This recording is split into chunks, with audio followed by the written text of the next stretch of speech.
जय हिंद। इस वीडियो में हम समझेंगे कि भूकंप कब ज़्यादा खतरनाक हो जाता है और हम लोग किस भूकंपीय जोन में आते हैं, और भूकंपीय जोन अगर हम ज़्यादा खतरनाक जोन में आते हैं तो हमें अपने घर बनवाते समय क्या क्या सावधानियां बरतनी चाहिए और किस तरह से भूकंप का पूर्वानुमान लगाकर भूकंप से होने वाली क्षति से बचा जा सकता है। देखिए, जो भूकंप शुरुआत होती है वो ज़मीन के अंदर से होती है। भूकंप की शुरुआत ज़मीन के अंदर जिस स्थान से होती है उसे हम मूल मतलब होता है फोकस, जहाँ से वो स्टार्ट हो रहा है तो उसे हम भूकंप मूल या फोकस करते हैं। ये ज़मीन के अंदर होता है और सबसे पहले भूकंप जो ज़मीन पर जहाँ टकराता है उसे हम लोग ईपी सेंटर कहते हैं, हिंदी में कहते हैं अधिकेंद्र। तो ये अधिकेंद्र सरफेस पर पाया जाता है जबकि फोकस ज़मीन के अंदर रहता है। अब जैसे यहाँ देखिए, यहाँ से भूकंप उत्पन्न हो रहा है। ये भूकंप क्यों उत्पन्न होता है ये आगे समझाएंगे। तो ये हो गया इसका फोकस और ये ऊपर ज़मीन है, यहाँ छोटिया खड़ी है, ये छोटुआ खड़ा है, ये सब मिलने आया था सब, तब तक भूकंप आ गया और दोनों के बीच में जाके टकराया भूकंप। तो ये जगह हो गया ईपी सेंटर अधिकेंद्र। यहीं पर सबसे ज़्यादा नुकसान होगा। इसके जैसे जैसे इस एरिया से दूर जाते जाएंगे नुकसान थोड़ा सा घटते जाएगा। अब नेपाल में आया था जो भूकंप, उसका ईपी सेंटर नेपाल में था और यूपी बिहार उससे सटे थे, इंडिया का नॉर्थ इंडिया का ऊपर एरिया, उसको भी हिला दिया, लेकिन नेपाल को तो तबाह ही कर दिया। तो कहेगा सबसे ज़्यादा क्षति कहाँ होती है, तो ठीक ईपी सेंटर के पास। ईपी सेंटर से सर्किल में दूर जाते जाएंगे तो उसकी इंटेंसिटी, तीव्रता घट जाती है। अब जो भूकंप इतना हिला क्यों देता है, तो भूकंप की जो ऊर्जा होती है उस ऊर्जा को हम प्रत्यास्थ ऊर्जा कहते हैं। ये प्रत्यास्थ ऊर्जा जो होती है यही पृथ्वी को हिला देती है और ये तरंग के रूप में निकलती है, वेव के रूप में। इसमें 3 तरह के तरंग निकलते हैं।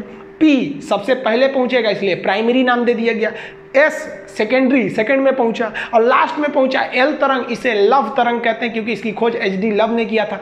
तो भूकंप से निकलने वाले कुल 3 तरंग होते हैं। अब इसमें कई चीजें आपको समझना पड़ेगा, किसका आयाम ज्यादा, किसकी फ्रीक्वेंसी ज्यादा, किसका तरंगदैर्घ्य ज्यादा, किसकी स्पीड ज्यादा, किसका घनत्व, मतलब हर चीज को समझिए आप। देखिए, प्राइमरी वेव का जो स्पीड होता है वो 6 किलोमीटर पर सेकेंड होता है, 1 सेकेंड में 6 किलोमीटर चली जाती है। और जो सेकेंडरी यानी द्वितीयक तरंगे होती है उसकी स्पीड 3.5 किलोमीटर पर सेकेंड होती है और जो लव तरंगे होती हैं, एल तरंग, उसकी जो स्पीड होती है वो 1.5 किलोमीटर होती है। अब नुकसान सबसे ज्यादा इसी से होता है जिसका स्पीड कम होता है और सबसे कम नुकसान प्राइमरी से होता है क्योंकि स्पीड ज्यादा होती है। क्षति इससे सबसे कम होता है, इससे क्षति सबसे ज्यादा होता है। ये तो बीच वाला है तो बीच में रहेगा। अब आपके मन में आएगा इससे सबसे तेज है तो सबसे ज्यादा क्षति करना चाहिए। इसको नॉर्मल भाषा में समझिए। आप जब किसी से दिल लगाते हैं तो अगर मान लीजिए किसी से आप दिल लगाने गए और बहुत हाई स्पीड में दिल लग गया, एक के बार मुलाकात हुआ, तुरंत फ़ोन नंबर मिल गया, 1-2 दिन बात हुआ, बहुत अच्छा, तब तक आप देखें कि ले भाई साहब 2 बजे रतिया को उसका मोबाइल बिजी आ रहा है, तो आपको एगो क्षति होगा ना, बहुत तकलीफ होगा। लेकिन इससे आपको ज़्यादा तकलीफ नहीं होगा, कहेंगे 2 दिन तो हुआ था मिलते हुए, जाओ है आओ जाओ, तो इससे ज़्यादा तकलीफ नहीं होगा। लेकिन अगर उसके आने की स्पीड, जिससे दिल लगा रहे हैं, उसकी स्पीड थोड़ी कम रहेगी, धीरे धीरे आएगा। मान के चलिए कि एक थोड़ा सा पीछा किए, घर कहाँ है, भाई क्या करता है, ये क्या करता है, 2-3 महीना का समय लग गया, अब बड़ी मुश्किल से नंबर मिला और 2-3 महीना बात हो गया, तब जाके पता चला ससुरा दूसरे से फसल है, तो इसके तुलना में इसमें क्षति ज़्यादा लगेगी क्योंकि आपने ज़्यादा वक्त दिया है, थोड़ा धीरे धीरे स्पीड से आप आगे बढ़े थे, तो तकलीफ थोड़ा ज़्यादा होगा दिल टूटने पर। अब बात करते हैं लव। 90 से पता है लव, इसकी स्पीड सबसे कम है। अब कल्पना कीजिए कि आप मैट्रिक साथ ही पढ़े थे, देखते थे इधर से उधर, बात नहीं कर पाते थे, फिर इंटर भी साथ पढ़े थे, इंटर पास हो गए तो दोनों लोग तैयारी करने निकले लोग कि हम लोग तैयारी किया जाएगा। 2-3 साल का लंबा मेहनत हुआ तब जाके आप दोनों लोग में बात बनी, बहुत धीमी स्पीड से आगे बढ़े लोग और उसके बाद 2-3 साल ऐसे आप लोग में दोस्ती आगे बढ़ी और तब तक पता चला किसी दूसरे के मोटरसाइकिल पे आप घूमते देख लिए, तब जो मारेगा क्षति ना, भयानक क्षति होगा, एकदम लाइफ खराब कर देता है। यही सब गाना सुनता है, सब जग सुना सुना लागे, अरे बकलवा सब। सबसे भयानक क्षति एल तरंग से होती है, इसीलिए इसका नाम रखा गया लव। हालांकि इसकी वैज्ञानिक का नाम था लव, एचडी लव। अब समझ में आ गया ना, तो जितनी धीरे स्पीड आएगा उतने ज़्यादा क्षति होगा। तो वही अच्छा है जो पहले लात खा गया और उसको ज़्यादा तकलीफ नहीं होगा, और जिनको एल तरंग मारता है ना बेचारा सुसाइड कर लेता है, बकलोल होता है सब। अरे कौन कहता है पहले प्यार को भुलाया नहीं जा सकता, बस दूसरी वाली मस्त होनी चाहिए।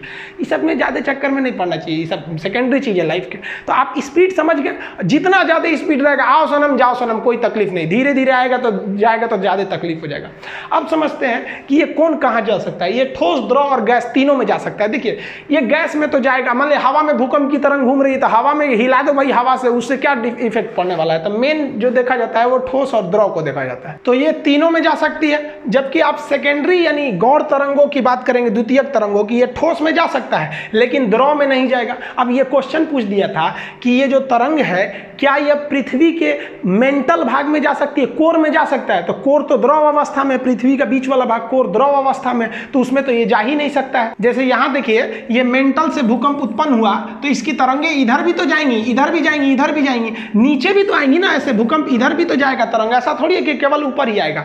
तो जो पी तरंगे होती हैं वो इस कोर को होकर पार कर सकती है क्योंकि वो द्रव में भी जा सकती है, लेकिन एस तरंगे पृथ्वी का जो सेंटर वाला भाग है उसको पार नहीं कर सकती है। जब तरंग उत्पन्न होती है ना तो इस जैसे यहाँ पे इसका फोकस है तो ये वाले ईपी सेंटर पे ज्यादा तगड़ा मारेगा और इधर गया तो यहाँ जाते जाते तो इसकी पावर खत्म हो जाता है। तो ये वाला जो होता है, ये देखिए आप ऐसा नहीं है कि सोचिएगा कि भूकंप उत्पन्न हुआ तो केवल इस डायरेक्शन में जाता है, वो दोनों डायरेक्शन में जा सकते हैं। तो ये वाला द्रव में न जाने की वजह से कोर में नहीं जा पाता है। और जबकि एल तरंग जो होता है ये पृथ्वी का जो बाहरी परत है ना, धरातल जिसमें हम लोग चलते हैं, ये मेन धरातल पे ही जाता है, इसलिए इसे धरातलीय तरंग के नाम से भी जानते हैं। ये सबसे ज्यादा क्षति पहुंचाता है क्योंकि नीचे तो कोई रहता नहीं, जो धरातल पे रहेगा उसी पे ये ज्यादा क्षति पहुंचाता है। एक और समझिए कि ये लॉन्गिट्यूडनल होता है। लॉन्गिट्यूडनल को कहते हैं अनुदैर्घ्य। अनुदैर्घ्य मतलब होता है सीधा एकदम निकल जाना, सीधे निकल जाएगा तो अनुदैर्घ्य होता है। यानी जो ध्वनि तरंगे होती है वो अनुदैर्घ्य होती है। हालांकि फिजिक्स में पढ़ाएंगे कि ध्वनि तरंगे 3 कंडीशन में अनुदैर्घ्य होती है, 2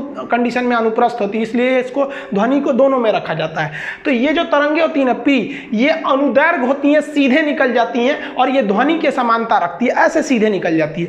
लेकिन अगर एस तरंग की बात करिएगा तो एस तरंग ट्रांसवर्स होती है यानी अनुप्रस्थ, इस तरह चलती है। जैसे आदमी कैसे पैर उठा उठा चलता है, तो उठा उठा के चलिएगा तो उसे कहते हैं अनुप्रस्थ। अब आदमी का मान लीजिए चप्पल का फीता टूट गया तो इसे घसटाते हुए चलता है, ऐसे ऐसे ऐसे, तब वो हो गया अनुदैर्घ्य। यानी ऐसे चलेंगे तो अनुदैर्घ्य। और जैसे ट्रेन चलती है अनुदैर्घ्य, उठ उठ के चलती है ऐसे, और घोड़ा दौड़ता है अनुप्रस्थ, ऐसे ऐसे, तो उठ उठ के ऐसे चलेगा तो अनुप्रस्थ, ये अनुप्रस्थ होता है। प्रकाश भी जो होती है वो अनुप्रस्थ तरंगों की तरह चलती है, ये फिजिक्स में आपको समझाएंगे। अब ये जो होती है ना ये अनुप्रस्थ के समान ही समानता रखती है एल तरंगे, लेकिन ये ज्यादा घातक हो जाती हैं सब। यहाँ आप इमेज में देखिए कि ये सीधे निकल गई तो ये पी वेव्स है। अब ये जो ऐसे ऐसे जा रहा है ये एस वेव है, ये इस तरह से जा रहा है, और एल वेव भी वैसे ही जाता है लेकिन कुछ ज्यादा ही हिला देता है, इसलिए इससे ज्यादा क्षति हो जाती है। इसे हिंदी में प्राथमिक कहते हैं, इसे हिंदी में द्वितीयक या गौण कहते हैं, और ये तो है धरातल पे चलने के कारण इसे हम धरातलीय तरंग के नाम से जानते हैं। अब जो नया डिजाइन से क्वेश्चन पूछे जा रहे हैं उसको समझिए। अब वो वेव से पूछ देता है, तो पी वेव जो होती है वो बहुत घनी होती है। जैसे देखिए ये है पी वेव, और एस वेव जो होती है वो लंबी लंबी थोड़ी हो जाती है, और एल वेव और लंबा हो जाता है। इस हिसाब से आपसे 3 क्वेश्चन पूछता है कि आवृत्ति, तरंगदैर्घ्य और आयाम बताइए तीनों का। तो आवृत्ति जो है वो संख्या को गिनता है, एक समान समय में कितनी संख्या की तरंगे हैं उसे गिनता है। तो इसमें संख्या गिने ना ज्यादा, 1 2 3 4 5 6 7 8 9 10, तो इसकी आवृत्ति ज्यादा संख्या में है। तो यहाँ हम स्पष्ट लिख दिए आवृत्ति यानी संख्या ज्यादा होती है पी वेव का। लेकिन अगर एस वेव का देखिएगा तो इसकी संख्या कम होती है, 1 2 3 4 5 6 ही है, तो इसकी आवृत्ति यानी संख्या औसत है, मतलब इन दोनों के बीच में रहती है। जबकि अगर एल वेव जो ज्यादा क्षति पहुंचा रही थी उसकी संख्या ही कम मिलेगी, 1 2 3 और लगभग 4 मिलेगा, तो इसकी जो आवृत्ति यानी संख्या ये सबसे कम होती है। अब बात करते हैं वेवलेंथ यानी तरंगदैर्घ्य की। तो वेवलेंथ जो है वो दूरी को दर्शाता है, दूरी मतलब लंबाई, छोटी सी लंबाई रहेगी तो लंबाई कहते हैं, लंबाई बहुत बढ़ गया तो दूरी बताता है। तो ये जो है ये दूरी बता रहा है। तो देखिए तो एक तरंग से दूसरे तरंग के बीच में इतनी ही दूरी दिख रही है, तो इसकी जो दूरी होती है वो बहुत कम होती है। जबकि उससे ज्यादा तरंगदैर्घ्य यानी वेवलेंथ यानी दूरी यानी तरंग की लंबाई, ये इसमें थोड़ा सा ज्यादा है। देखिए लंबाई इसमें थोड़ा सा ज्यादा है, तो ये दोनों के बीच में तो सब में मिडिल में ही आएगा। जबकि आप एल वेव की बात करेंगे तो एल वेव का जो तरंगदैर्घ्य होता है, दूरी होती है, वो सबसे ज्यादा होता है। देखिए इतनी दूरी है इसमें सबसे ज्यादा दूरी होता है। तो इमेज से समझिएगा। ड्रॉ करने के लिए आप सिंपल सा क्या करिएगा, इसे PSL लिखिएगा, पहले छोटा छोटा फिर उससे बड़ा फिर एकदम बड़ा। समझ आ गया कि नहीं आ गया? और उसके हिसाब से आप समझिएगा। अब समझते हैं एम्पलीट्यूड यानी आयाम को। तो आयाम का सेंस होता है ऊंचाई, तरंग कितना ऊंचा है उसे हम आयाम कहते हैं। तो इसकी ऊंचाई देखिए कम है, इसकी ऊंचाई उससे थोड़ा सा ज्यादा है। जबकि अगर एल वेव की ऊंचाई देखिएगा तो इसकी ऊंचाई ज्यादा होती है, इसी वजह से ये ज्यादा खतरनाक होता है। आयाम ज्यादा होने की वजह से ज्यादा हिला देता है। अब जैसे मान लीजिए कोई व्यक्ति है तो उसको मान लीजिए आप धीरे धीरे इसे तमाचा मारिएगा, छोटा छोटा आयाम से, अरे अरे अरे इसे मारिएगा, कोई दिक्कत नहीं है। और तनी सा आयाम बढ़ा कर इसे मारिए, बहुत तेज लगेगा।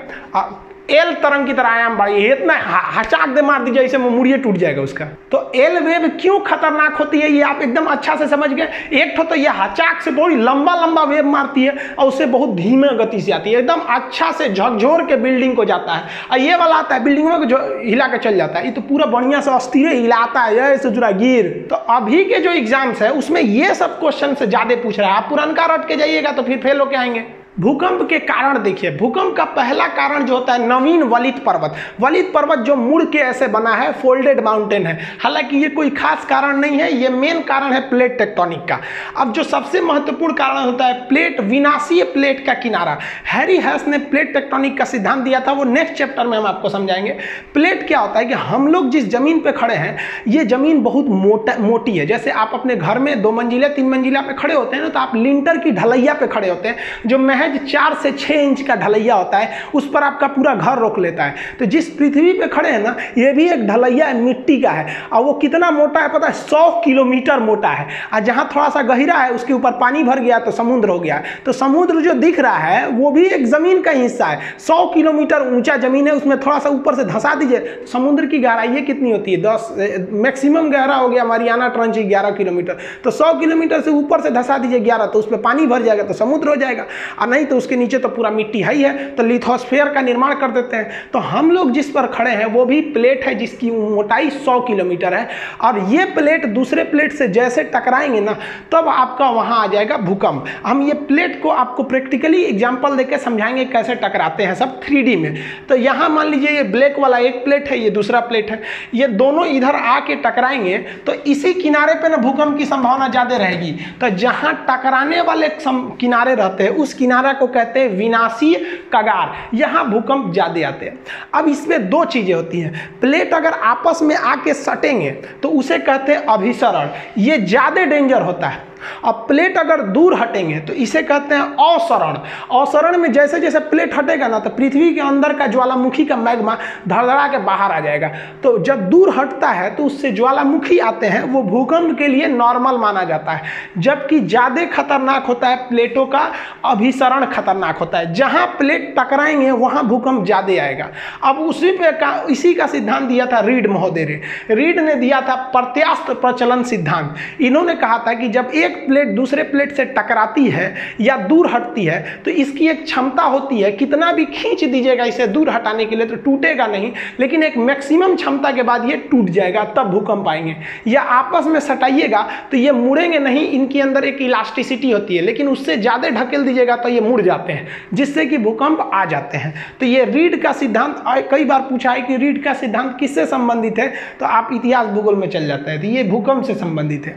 अब मान लीजिए कि जहां 2 प्लेट आपस में टकरा रहे हैं और उसी के ऊपर आप बिल्डिंग बना दीजिए, तो मानव जनित कारण हो जाएंगे, भाई वहां बनाने की क्या जरूरत है। अब मान लीजिए अंटार्कटिका में भूकंप आएगा तो हमको क्या मतलब है भाई साहब वहां भूकंप आए चाहे नहीं है। भूकंप तभी खतरनाक होता है जब उसका मानव पर प्रभाव पड़े। मानव पर प्रभाव नहीं पड़ेगा कोई दिक्कत नहीं है। तो मानव तो जानबूझ के भूकंप का कारण बन रहा है कि जो प्लेट टेक्टोनिक संवेदनशील विनाशी एरिया है वहीं पे आप जाके बांध बना दीजिए, सड़क बना दीजिए, तो टूटबे करेगा। भूकंप जो है उनकी 5 पेटियां हैं। पेटी का मतलब बेल्ट है कि यहां तो भूकंप एकदम भयानक आना ही आना है, जिसमें सबसे महत्वपूर्ण पेटी है प्रशांत महासागरीय पेटी। आपको बताएं कि जो प्लेट है 100 किलोमीटर, अगर ऊपर से 10 किलोमीटर धंस गया तो वहां महासागर बन जाएगा। तो आप महासागर को ये मत सोचिएगा कि प्लेट नहीं है, नीचे तो उसके भी जमीन है।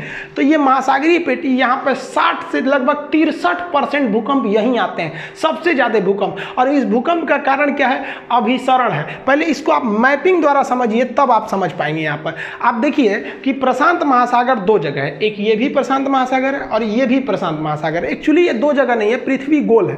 अब मान के चलिए कि कोई चीज मेरे नाखून के पास है, इसको खोलेंगे तो आधा इधर चला गया, आधा इधर चला गया। वही अगर यहाँ देखिएगा तो प्रशांत महासागर एक ही जगह यहाँ बना दिए। तो जो प्रशांत महासागर का प्लेट है वो इस साइड से आप देखिएगा कि उत्तरी और दक्षिणी अमेरिका से टकराता है, तो यहाँ पर भूकंप की संभावना ज्यादा बढ़ जाती है। तो प्रशांत महासागर एक साइड में तो अमेरिका से अभिसरण यानी टकरा रहा है, और वही इस साइड में देखेंगे तो वो एशिया वाले प्लेट से टकरा रहा है, जिस वजह से यहाँ भूकंप बहुत ज़्यादा आने लगते हैं सब, और ज्वालामुखी भी आने लगती है। ऐसे टकरा के हट जाएंगे, मान लीजिए अगर टकरा के टूट गया तो ज्वालामुखी भी आएगा, भूकंप भी आएगा। इस वजह से अगर आप इसको एक दोनों मैप को आपस में जोड़ेंगे तो प्रशांत महासागर इस तरह से हो जाता है। तो ये गोल एरिया लगभग डिसाइड कर देता है, तो जिसे भूगोल की भाषा में रिंग ऑफ फायर कहते हैं, अग्नि वलय, क्योंकि भूकंप ज्वालामुखी आते रहता है तो आग धधकते रहता है, तो इसलिए इसे अग्नि वलय कहते हैं। आपसे कहेगा कि प्रशांत महासागर का जो अग्नि वलय है वो किस लिए है, तो याद रखिएगा वो ज्वालामुखी और भूकंप दोनों के लिए है। ये सबसे बड़ा भूकंपीय क्षेत्र आता है प्रशांत महासागरीय पेटी। ये अभिसरण होता है किस में, तो प्रशांत महासागर का एक ओर एशिया से और प्रशांत महासागर का दूसरी ओर अमेरिका से अभिसरण होता है, जिसे हम रिंग ऑफ फायर या अग्नि वलय कहते हैं। ये भूकंप और ज्वालामुखी दोनों के लिए है। समुद्र में भूकंप आता है तो सुनामी आ जाती है, ये सुनामी आपको अलग से बताएंगे। भूकंप की जो दूसरी पेटी होती है जिसमें हम लोग आते हैं उसे कहते हैं मध्य महाद्वीपीय पेटी। ये दुनिया के महत्वपूर्ण महाद्वीपों के बीचों बीच से निकल जाती है, इसलिए इसे मिड कॉन्टिनेंटल बेल्ट कहते हैं, मध्य महाद्वीपीय पेटी। इसका भी मेन कारण जो है वो अभिसरण ही है। हम आपको बताए हैं कि अभिसरण में ज़्यादा खतरनाक होता है और अवसरण में कम खतरनाक होता है। इसको भी आप मैप से समझिए कि जैसे ये देखिए पूरी दुनिया यहाँ पर, अब जो हम लोग मध्य महाद्वीपीय पेटी कहाँ पर है, ये रेड वाला एरिया देख रहे हैं, ये अटलांटिक महासागर के केप वर्डे द्वीप से चालू होता है और ये यहाँ तक जा रहा होता है। ये मध्य महाद्वीपीय पेटी है। इस पेटी को देखेंगे तो यहाँ दो प्लेटें आपस में टकरा रही हैं। अफ्रीका प्लेट जो नीचे से है वो ऊपर ढकेल रहा है यूरोप वाले प्लेट को, तो ये बड़ा वाला प्लेट है उसको ढकेल देगा। तो आने वाले 10 से 20 हजार साल बाद ये यूरोप जो है ना मैदान से ऊपर उठ के पठार बन जाएगा। यहाँ वाटरलू का मैदान बहुत फेमस है, जिस तरह में इंडिया में पानीपत का मैदान है।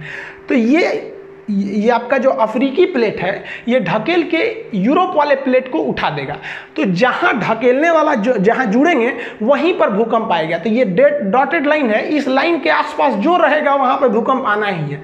अब यूरोप का इधर वाला एरिया आएंगे तो ये एशिया और यूरोप लगभग आपस में मिलते रहते हैं, इसलिए इसका टेक्निकल नाम है यूरोप और एशिया यानी यूरेशिया।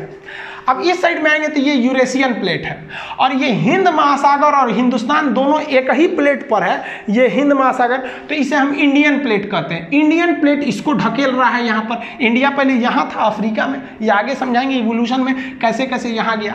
अब ये इसको ढकेल रहा है, तो ये दोनों जहाँ मिलेंगे वहाँ पर भी भूकंप आएगा। तो ये नेपाल के पास मिल जाते हैं, ये हमेशा उसको ढकेल रहा है। तो इसीलिए हिमालय पहाड़ की ऊंचाई बढ़ रही है। हम लोग जब छोटे थे तो पढ़े थे कि 8,848 मीटर ऊंचा है माउंट एवरेस्ट, आप लोग पढ़ रहे हैं 8,850 मीटर है। 10 साल रुकिए, इसी को आप पढ़िएगा 8,852 मीटर है।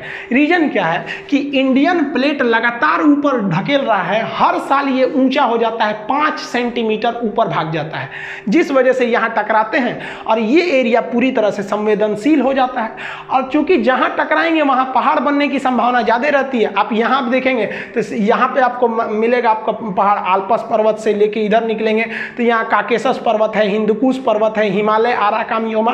तो ये पहाड़ी कारण जो होते हैं वो भी भूकंप के कारण बनते हैं। लेकिन आपको पता है कि मेन कारण पहाड़ नहीं है, मेन कारण अभिसरण हो जाता है। तो हिंदुस्तान का जो भूकंपीय क्षेत्र है वो क्या है, वो महाद्वीपों के बीचों बीच से आ रहा है, इसलिए इसे कहते हैं मध्य महाद्वीपीय पेटी, जो मुख्य रूप से नेपाल यानी हिमालय से होकर गुजरता है और आगे जाके प्रशांत पेटी में जाकर मिल जाता है। तो यहाँ ध्यान से समझिए, तो हम लोग का जो पेटी है वो तो मध्य महाद्वीपीय पेटी हो गया। ये अभिसरण का कारण है। किससे अभिसरण हो रहा है, तो अफ्रीका ढकेल रहा है यूरोप को बना देगा एक दिन पठार, और एक और इंडियन प्लेट ढकेल रहा है यूरेशियन प्लेट को, इसलिए माउंट एवरेस्ट की ऊंचाई बढ़ रही है। ये दोनों जहां मिलते हैं वहीं पे बन गया है हिमालय पर्वत। ये समझ में आ गया। अब जो तीसरी भूकंप की पेटी है उसे हम कहते हैं मध्य अटलांटिक पेटी। ये अटलांटिक महासागर के बीच में है, ये ज़्यादा खतरनाक नहीं है, ये अवसरण बंद करती है। कैसे, देखिए ध्यान से। ये अटलांटिक महासागर है, एस के आकार का है। इसमें क्या है कि इधर का प्लेट इधर जा रहा है और इधर का प्लेट इस साइड जा रहा है। तो ये अभिसरण नहीं हो रहा है जो खतरनाक होगा, बल्कि ये अवसरण हो रहा है। तो प्लेट जब दूर जाएंगे तो पृथ्वी के अंदर का जो मैग्मा है वो बाहर धधक के निकलेगा ज्वालामुखी से, तो मैग्मा इसमें बाहर निकल जाता है और ठंडा होकर वो एक चट्टान बना लेगा, और ये लगातार फैल रहा है इसलिए लगातार मैग्मा निकलेगा, और इसके अंदर एक बड़ा सा चट्टान बन गया है। समुद्र के अंदर डूबे हुए चट्टान या पहाड़ को हम रिज या कटक कहते हैं। तो इसके कारण क्या हो गया, यहाँ ज्वालामुखी आते हैं और वही ज्वालामुखी का मैग्मा ठंडा होकर एक कटक बना लिया है। तो ये दुनिया का सबसे लंबा कटक कहेगा तो मध्य अटलांटिक कटक है, क्योंकि अटलांटिक महासागर के बीचों बीच में है ये मध्य अटलांटिक कटक। तो ये मध्य अटलांटिक में अवसरण होता है जिससे क्या निकलते हैं, ज्वालामुखी, और इसी ज्वालामुखी के जमाव से कटक का निर्माण हो जाता है उस एरिया में। देखिए पृथ्वी पर अगर आप प्लेटों की बात करेंगे तो बड़े बड़े 7 प्लेट हैं जिसमें मुख्य रूप से महाद्वीप हैं, और छोटे छोटे प्लेटों की संख्या क्या करेंगे तो लगभग वो 20 है, लेकिन 20 फेमस नहीं है। उन 20 में से कुछ ऐसे भी छोटे प्लेट हैं जो ससुरे भूकंप ला देते हैं, तो उन्हें हम यहाँ लिखे हुए हैं, अब एक एक करके समझा देते हैं। हालांकि एप्लीकेशन पे तो इसका PDF वगैरह सब आज ही डाले हैं, अभी तो एप्लीकेशन आप लोग के लिए खुला नहीं है, वो जस्ट बताएंगे हम किस दिन खुलने वाला, अब 1 से 2 दिन में उसको खोल देंगे। तो इसको आप मैपिंग के हिसाब से समझिए। इन तीनों को पहले समझा देते हैं, फूका प्लेट, कोकोस प्लेट और नजका प्लेट, ये कहाँ पर है सब इसको ध्यान से समझिए। अमेरिका जो है, उत्तरी अमेरिका, तो अमेरिका के जस्ट इस साइड में, पश्चिम साइड में प्रशांत महासागर में, यहाँ पर एक है फोका प्लेट। तो ये फोका प्लेट अमेरिका में भूकंप ला देता है, क्योंकि प्रशांत महासागर वाला आके इसको ढकेल देता है, तो यहाँ भूकंप आ जाते हैं। यहाँ पर मैक्सिको के जस्ट इधर में है कोकोस प्लेट। अब याद रखिएगा, यहाँ एक कोको द्वीप है, यहाँ एक कोकोस द्वीप है, ना ये कोको है ना ये कोकोस है, ये कोकोस है लेकिन ये कोकोस प्लेट है। ये कोकोस प्लेट कहाँ लाता है तो प्रशांत महासागर में मैक्सिको के तट पर भूकंप लाता है। नजका प्लेट, ये कई बार यूपीएससी में पूछा है, नजका प्लेट कहाँ है, तो नजका प्लेट एक छोटा सा प्लेट है, वो प्रशांत महासागर में है लेकिन वो पेरू तट के पास है नजका प्लेट। तो ये छोटे छोटे प्लेट हैं लेकिन ससुरे विनाशी प्लेट हैं, दूसरे से टकरा रहे हैं। अगर वही आप अगर कोई प्लेट को देखेंगे, जैसे ये अटलांटिक प्लेट है जो नीचे की ओर है, तो ये अटलांटिक महासागर में प्लेट है लेकिन इसके पास कोई दूसरा प्लेट ही नहीं है, जिस वजह से यहाँ भूकंप वगैरह नहीं आते हैं। सर भाई टकराएगा तभी तो भूकंप आएगा। तो आपसे क्वेश्चन भी पूछता है कि वह कौन सा ऐसा महाद्वीप है जहां एक भी भूकंप नहीं आते हैं, तो अटलांटिक वाला है। अरे भाई ये नीचे वाला अटलांटिक का रहे, ये अंटार्कटिक वाला, तो ये अंटार्कटिक के पास कोई प्लेटें टकराने नहीं जा रहा है। टकराएगा तभी तो अभिसरण होगा और वो जो किनारा कगार है वो विनाशी कगार बनेगा, तो यहाँ भूकंप का लिए आएगा, नहीं आते हैं सब यहाँ पर। और छोटे छोटे प्लेट देखिए, तो अफ्रीका की भ्रंश घाटी, जब हम आपको बताए थे कि 8वां महाद्वीप जिलांडिया, तो उसमें बताए थे कि आने वाले समय में ये अफ्रीका में भ्रंश घाटी आ रही है जो इथोपिया से लेकर नीचे तक जा रही है। ये आने वाले 40 से 50,000 साल बाद ये कट कर अलग हो जाएगा। उसी तरह जिस तरह से हिंदुस्तान पहले यहाँ था, कट के अलग होकर वहाँ चला गया, ये भी अलग होगा। अब ये जो अलग होगा तो यहाँ भी भूकंप आएंगे, लेकिन यहाँ पर क्या है, यहाँ अभिसरण नहीं हो रहा है, अवसरण हो रहा है, दरार पड़ रही है, जिस वजह से यहाँ एक बहुत बड़ी दरार पड़ गई है जिसे बृहद भ्रंश के नाम से जानते हैं। यह भी भूकंपीय क्षेत्र में आ जाता है। यहाँ पर तंजानिया पहाड़ी वगैरह है जो भूकंपीय क्षेत्र में आ जाते हैं। और अगर और छोटे प्लेट की बात करेंगे तो ये वाला इंडिया के अंडमान के पास है। अंडमान के पास एक छोटा सा प्लेट है जिसका नाम है बर्मा प्लेट। म्यांमार का पुराना नाम बर्मा प्लेट। यही बर्मा प्लेट 26 दिसंबर 2004 को टकरा गया था इंडियन प्लेट के पास, सुमात्रा द्वीप के पास, जिससे भयानक सुनामी चली आई थी। समुद्र में आने वाले भूकंप को हम सुनामी कहते हैं।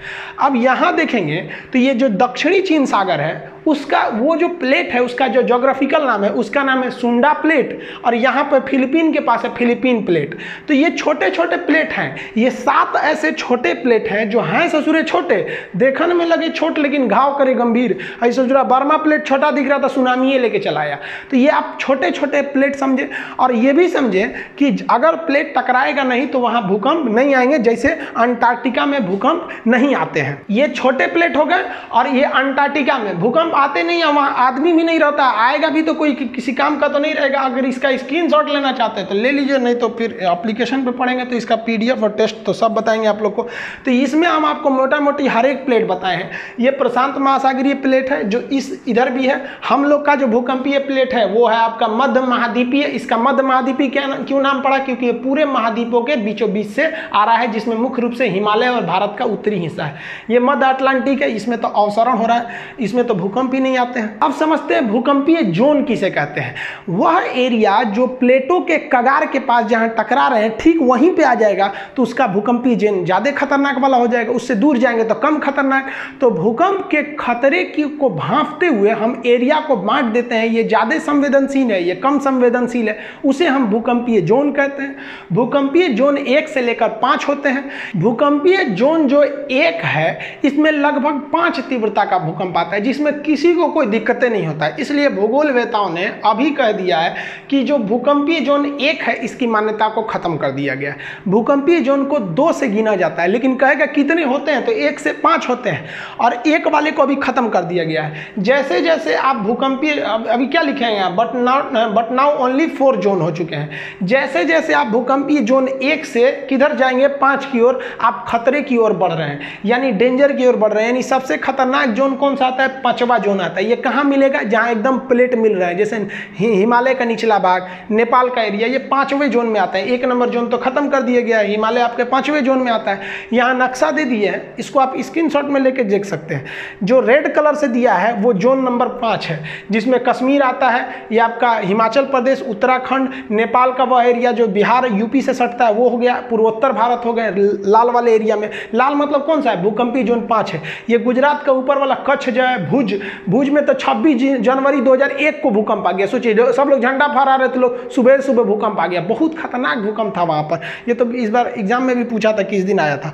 बाकी अगर आप देखेंगे तो भूकंपीय जोन 2, जहाँ से अब तो मेन शुरुआत हो रही है। हम आपको पहले ही बोले कि 1 नंबर खत्म हो गया। आप इस नक्शा में भी देखिएगा तो भूकंपीय जोन 2, 3, 4, 5 को बनाया गया है। तो देखिए दक्षिण भारत में ये वाला एरिया कम है, 3 नंबर में आ जाता है येलो जोन। तो यहाँ से आप कलर के हिसाब से जोन डिसाइड कर सकते हैं कि आप किस जोन में आते हैं। अभी जो बताएं वो आपके पीसीएस लेवल या फिर आपके यूपीएससी लेवल में वहां से ज्यादा क्वेश्चन आते हैं। अब ग्रुप डी, खलासी, चपरासी, गैंगमैन, सफाई कर्मी, इस सब के एग्जाम में क्या पूछेगा बच्चा वाला चीज कि भूकंप को किस मशीन से नापते हैं? तो सिस्मोमीटर से नापते हैं। ये मशीनमा का नाम है सिस्मोमीटर, ये नाप देता है वहां पर। भूकंप की स्टडी को क्या कहेंगे? सिस्मोग्राफ कहेंगे, सिस्मोलॉजी कहते हैं। किस ग्राफ से नापते हैं? तो उसे जिस ग्राफ पे उसको बनाया जाता है उस ग्राफ का नाम होता है सिस्मोग्राफ। किस स्केल से नापते हैं? तो स्केल कई ठो है, जिसमें रिक्टर स्केल फेमस होते हैं। पहले आप ग्राफ और स्केल में अंतर समझिए। यहां हमने ग्राफ बना दिया कि भैया ये भूकंप आया है, ग्राफ बना दिए।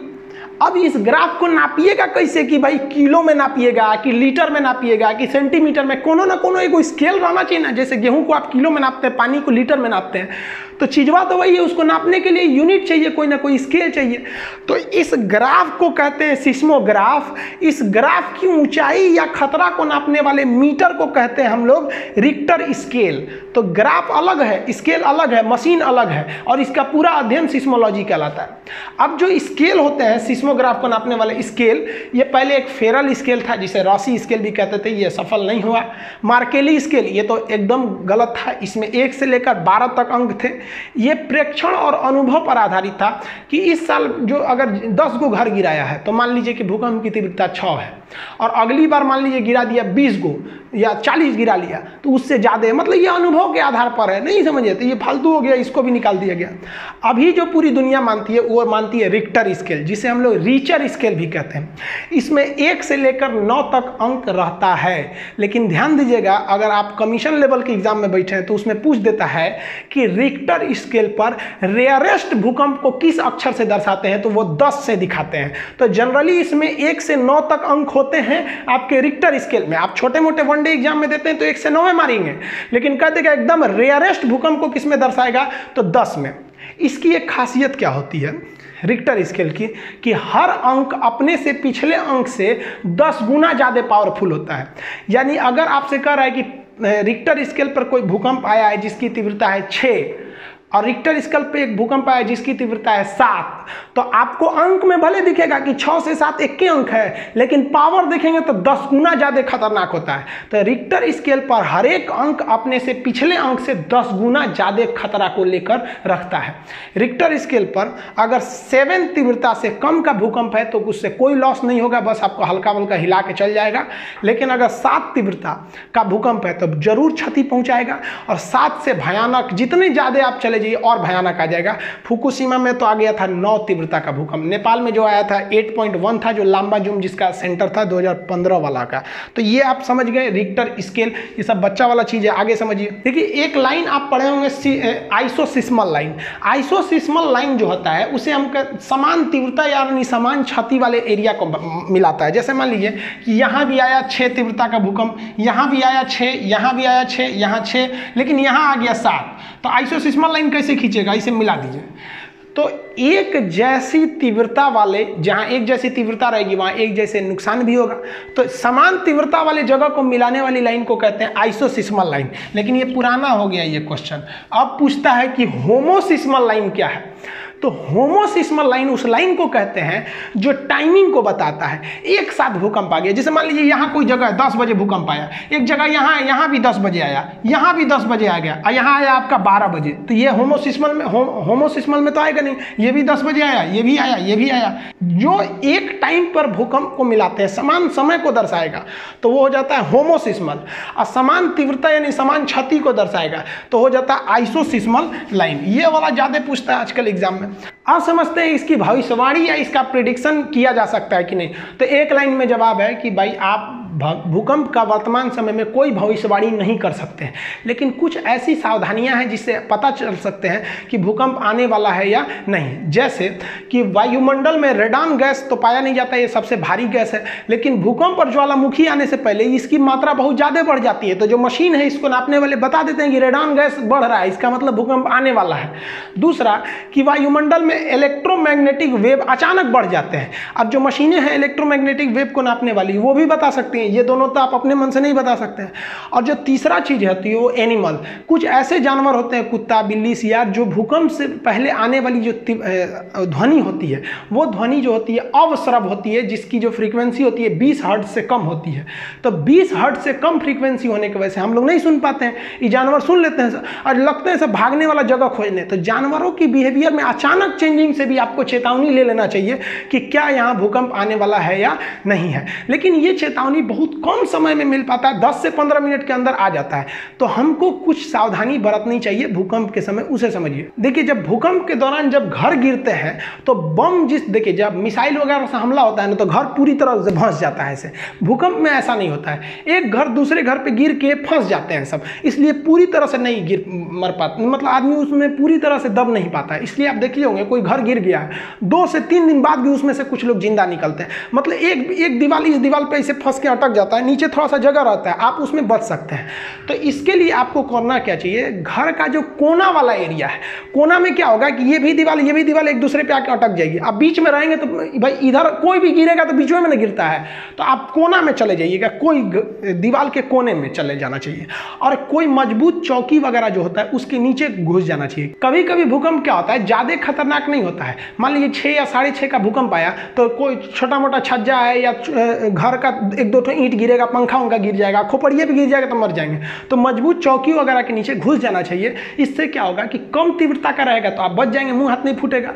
कोना में खड़े हो जाएंगे तो जैसे कोना में खड़े रहेंगे तो गिरे उड़ेगा भी बिल्डिंग ना, तो थोड़ा सा आप सेफ हो सकते हैं। लेकिन सबसे जरूरी जब आप घर बनवाइए तो घर बनवाते समय याद रखिएगा भूकंप रोधी छड़ जरूर दिलवाइएगा। गलती इंसान घर बनवाने में 2 ही ठोकर देता है। एक जो पेंट कराता है तो पेंट में एंटी इंसेक्ट एक केमिकल आता है, वो पेंट में मिला के घर में पेंट कर दीजिएगा ना तो 5 साल तक कीड़े मकोड़े, मकड़ी उकड़ी, छिपकली वगैरह नहीं लगते हैं सर। तो आदमी ऐसे पेंट करा देता है एकदम व्हाइट पुट्टी मार एकदम बड़ी। भाई साहब ये सब भी थोड़ा ध्यान रखा कीजिए। और लकड़ी के चीज़ पर पेंट मारते समय उसमें भी आपको मिला देना चाहिए कीटनाशक, घून नहीं लगेंगे। तो ये तो नॉर्मल चीज़ है। लेकिन बिल्डिंग में जब छड़ दीजिएगा तो भूकंप रोधी छड़ जरूर दीजिएगा। ये क्या करते हैं सब, फ्लेक्सिबल थोड़ा होते हैं सब, भूकंप के छोटे मोटे झटके को रोक सकते हैं सब। दुनिया में सबसे ज़्यादा भूकंप अगर आता है जापान में, लेकिन उसने ये टेक्नोलॉजी का प्रयोग करके वहाँ बहुत ही कम लोगों की जान जाती है। अब ये भूकंप के अलावा एक चीज़ होता है सुनामी। सुनामी को जो होता है वो समुद्र के अंदर आने वाले भूकंप को ही सुनामी कहते हैं। आई होप आप ये सब समझ गए होंगे। एप्लीकेशन में इसका PDF वगैरह डाल दिया गया है। एप्लीकेशन जिस दिन आएगा उस दिन एप्लीकेशन की फीस बहुत ही कम रहेगी। देखिए एप्लीकेशन को हम कभी भी अलाउंस कर सकते हैं, जिस दिन एप्लीकेशन अलाउंस करेंगे उस दिन जो फीस रहेगा वो केवल 9 रुपये रहेगा। और 9 रुपये 2 रुपये GST लगेगा, यानी 11 रुपये में आपको 11 रुपये में बढ़िया चाय नहीं मिलेगा।